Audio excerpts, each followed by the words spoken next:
रामपुरम नामक गांव में गंगव्वा नाम की एक बूढ़ी औरत रहती थी। गांव के सभी लोगों को गंगव्वा के बनाए स्वादिष्ट वड़े बहुत पसंद आए। एक कौआ बहुत दिनों से उन वड़ों का स्वाद चखने का इंतजार कर रहा था और सही समय की तलाश में था। एक दिन गंगव्वा ने हमेशा की तरह अपना सारा काम खत्म किया और वड़े बनाने लगी।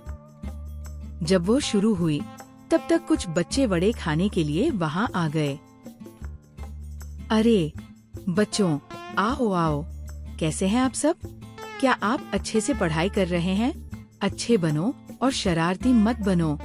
उनसे बातचीत करके उसने प्रेम से वाड़ा परोसा।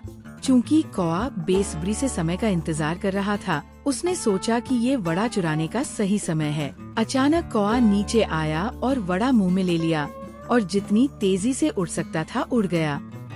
ये देखकर गंगव्वा ने सोचा कि कौवे को जाने दो, वो भूखी होगी। आखिरकार मैं बुढ़िया से बच गया। आखिरकार वड़ा खाने की मेरी इच्छा पूरी हुई। ये सोचकर कौआ गांव से बहुत दूर उड़ गया। अंत में पेड़ की शाखा पर बैठ गया और सोचा कि ये सबसे अच्छी जगह है जहाँ कोई आकर परेशान नहीं कर सकता। जब वो खाने ही वाली थी तो उसने एक लोमड़ी को पेड़ की ओर आते देखा।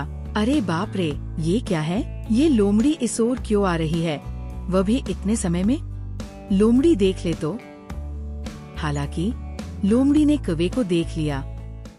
जब उसने कौवे के मुंह में वड़ा देखा तो वह ललचा गया। लोमड़ी ने वड़ा हड़पने के लिए कौवे को धोखा देने की योजना बनाई और कौवे से बात करने लगी। क्या दामाद जी, आज बहुत खुश लग रहे हो? क्या कारण है? लोमड़ी से पूछा। कौआ जानता था कि अगर वह बात करेगी तो वाड़ा नीचे गिर जाएगा, इसलिए वह चुपचाप बैठ गया। क्या दामाद जी, इन अंकल पर गुस्सा हो क्या? मुझसे बात नहीं करोगे? ओह, क्या तुम्हें वाड़ा के गिरने का डर है? कृपया चिंता न करें, मुझे आपका वाड़ा नहीं चाहिए, बस मिलकर पेट भर गया। वैसे भी दामाद जी, केवल वड़ा खाने से क्या इसका स्वाद अच्छा होगा? मांस के साथ वड़ा के संयोजन की कल्पना करें, ये स्वादिष्ट है, आप जानते हैं। वाह, उस स्वाद को व्यक्त नहीं किया जा सकता। मांस के बारे में सुनकर कौआ सचमुच ललचा गया। उसने सोचा कि लोमड़ी झूठ नहीं बोल रही है। कौए ने वाड़ा सावधानी से अपने पैरों के नीचे रखा और लोमड़ी से पूछा, चाचा, क्या आप सच में सच कह रहे हैं?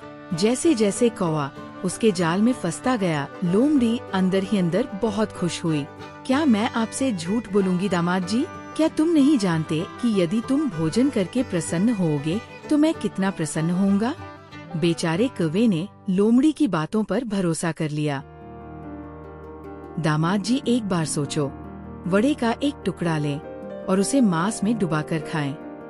हे भगवान, ये बहुत स्वादिष्ट है, तुम्हें इसका स्वाद जरूर पसंद आएगा।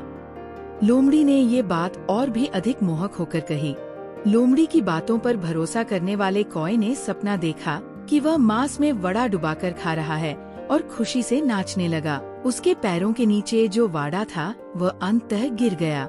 चालाक लोमड़ी ने वड़े को अपने मुंह में पकड़ लिया और वहाँ से चली गई। यद्यपि कौआ लोमड़ी पर क्रोधित था क्योंकि उसने उसे बुढ़िया द्वारा बनाए गए वड़े को खाने नहीं दिया, लेकिन उसे उसके लालच के कारण बहुत दुख हुआ, जिसके कारण वो वड़ा नहीं खा रही थी।